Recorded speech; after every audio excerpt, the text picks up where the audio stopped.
Welcome to Buzz Around the Globe. As the U.S. presidential campaign moves closer to a Donald Trump-Joe Biden rematch, China is watching uneasily. First, there are concerns about the campaign itself, where candidates are likely to talk tough on China. That could threaten the fragile improvements in U.S. China relations seen in recent months. Then there's the outcome of the November vote.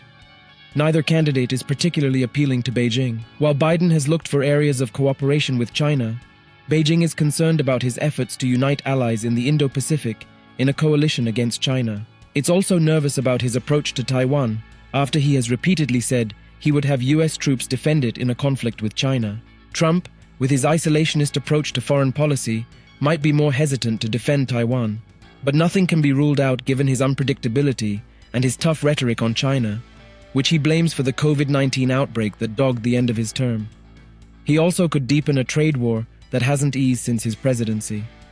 Even with the slight improvement in relations, tensions remain high, particularly over Taiwan. The question of who is in the White House could have enormous consequences, not only for U.S. China relations, but for peace in the Asia-Pacific region. Beijing may find Biden the lesser of two evils for his steadiness over Trump's unpredictability, but also point out that the Chinese government agonizes over Biden's success in building partnerships to counter China. In China's social media, many commentators appear to be favoring Trump, whom they see not only as a businessman up for a deal, but also a disruptive force that undermines American democracy and U.S. global leadership to the benefit of Beijing. Trump's policies and remarks as president earned him the nickname of Chuan Jiangguo, or Trump, the Chinese nation builder, an implication that he was helping Beijing. Trump's recent accusation that Taiwan took the chip-making industry from the U.S. has been seen as a sign that Trump, a businessman at heart, may not be willing to defend the self-governed island that Beijing considers to be Chinese territory.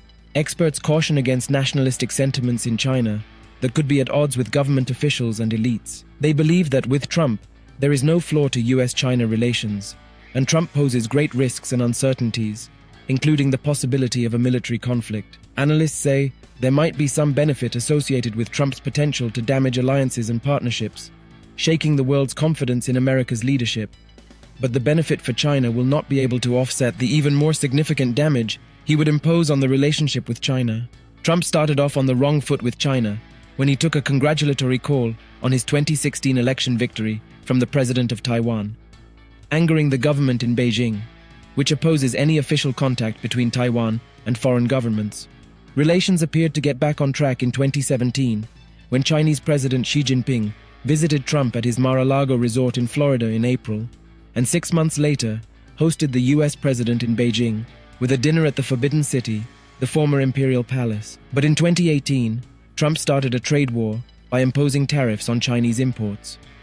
China retaliated with tariffs on U.S. goods, and the tariffs on both sides remain to this day. The COVID-19 outbreak in China in 2020 pushed Trump's relationship with the country to the point of no return.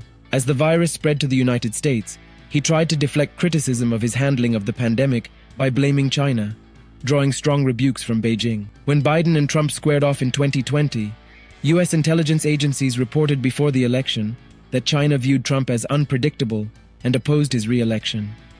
A subsequent assessment issued months after the election said that China ultimately had not interfered on either side and considered but did not deploy influence operations intended to affect the outcome. Experts say the Chinese also are unlikely to interfere with the U.S. presidential election this year, partly because they are unwilling and partly because they have yet to build up the capabilities.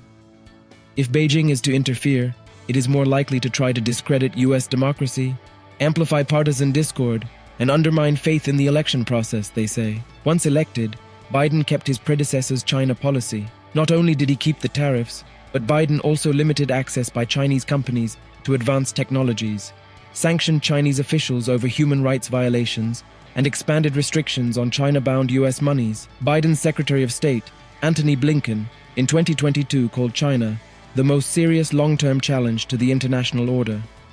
Then in early 2023, tensions spiked again when the U.S. shot down a Chinese spy balloon. It took months of diplomacy to set up a meeting between Biden and Xi that resulted in some modest agreements and a vow to stabilize relations.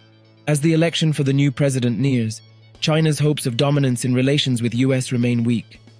Do tell us what you think about this video in comments section, and for more news updates, subscribe to India Today.